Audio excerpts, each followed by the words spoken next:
జెన్జెట్ అంటాం. జెన్జెట్ అంటే ఇంకా ఫాస్ట్గా కదండి. ఇంకా వీళ్ళ ఆలోచనలు చాలా ఫాస్ట్గా ఉంటాయి, వీళ్ళ ఆలోచనలు గొప్పగానే ఉంటాయి. ఇది మనం ఫస్ట్.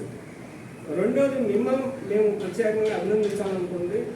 నేను మీతో పాటు ఖచ్చితంగా ఈ ఫాలోవర్స్లో మీకు ఏదో మేరకు సహాయం చేస్తాం, ఖచ్చితంగా సహాయం చేస్తాం. ఎందుకంటే మేము అక్కడ మీకు స్కూల్స్కి వచ్చేటంటే దాదాపు 180 స్కూల్స్ వస్తాయి విజయవాడలో.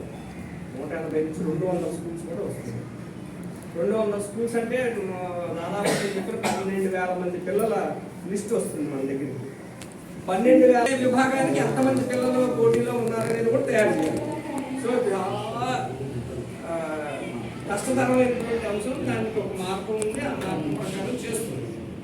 సో అదే పద్ధతిలో మీరు కూడా ఫస్ట్ మనం చేయాల్సిన అంశం ఏంటంటే ఎంత తొందరగా పిల్లల దగ్గరికి వెళ్ళాలి. మాస్టర్ గారు చెప్పారు, ఎవరు చెప్తారు? మాస్టర్ గారు, ఈ మాస్టర్ గారు చెప్పారు. స్కూల్ కాంప్లెక్స్లు ఉన్నాయి కాబట్టి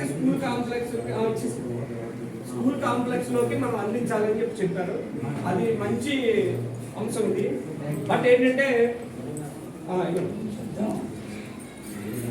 స్కూల్ కాంప్లెక్స్లో మనం అందిస్తాం, కానీ స్కూల్ కాంప్లెక్స్లోకి అందించినా కూడా తిరిగి స్కూల్స్లోకి కూడా ఇవ్వాలి.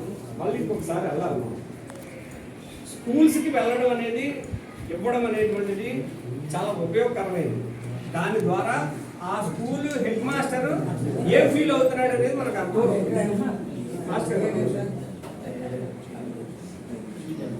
మాస్టర్ చేతిలో మన బ్రోచర్ పెడితే స్కూల్ హెడ్ మాస్టర్ ఏం ఫీల్ అవుతున్నాడు, స్కూల్ హెడ్ మాస్టర్ ఎవరికొకరికి వాళ్ళకి బాధ్యత ఇస్తారు. స్కూల్లో ఏదో ఒక టీచర్కి ఇస్తారు, హెడ్ మాస్టర్ తీసుకోడు కదా, స్కూల్లో టీచర్కి ఇస్తారు. సో వాళ్ళు ప్రిపేర్ చేసుకున్న తారీఖు నాడు మనం బాలోత్సవం పెట్టాలనేది మనం నిర్ణయించుకున్నాం. అంతే ఫైనల్ కదా సార్. నవంబర్ 29వ తారీఖు నాడు మన డేట్ ఫైనల్. సో నవంబర్ 29వ తారీఖు నాడు కార్యక్రమం ఉందనే బ్రోచరు మనం హెడ్ మాస్టర్ దగ్గరికి కాదు, హెడ్ మాస్టర్ నుంచి పిల్లల దగ్గరికి వెళ్ళాలి. మీరు ఒక్కసారి పిల్లల దగ్గరికి బాలోత్సవం జరుగుతుంది అనే విషయం పిల్లల దగ్గరికి వెళ్తే చాలు, ఆటోమేటిక్గా పిల్లలు అసలు ఊరుకోరు. మీరు ఎప్పుడు నేర్పిస్తాం ఎప్పుడు అని వాళ్ళు తినేస్తారు గొడవలో. కానీ ఇది మనం అర్థం చేసుకోవాల్సింది ఏంటంటే పిల్లల దగ్గరికి బ్రోచర్ వెళ్ళాలి. అది మనం స్కూల్స్ దగ్గరికి వెళ్ళడం కాదు, పిల్లల దగ్గరికి కూడా వెళ్ళాలి. దానికోసం మనం వెంటబడాలి. సో దీనికి ఒక టీం కావాలి. సో ఇప్పుడు ఈరోజు ఒక మంచి అవకాశాన్ని మాస్టర్ గారు చెప్పింది ప్రకారం ఏంటంటే స్కూల్ కాంప్లెక్స్లో ఇచ్చొచ్చేస్తాం. ఇచ్చొచ్చిన తర్వాత దాన్ని కంటిన్యూషన్గా దాన్ని వెంటబడేవాళ్ళు అవ్వాలి. ఇప్పుడు 29వ తారీఖు నాడు నవంబర్ 29 మనం అనుకుంటున్నాం. సో ఒక 4 రోజుల ముందో లేదా 5 రోజుల ముందో డెడ్ లైన్ పెట్టాలి.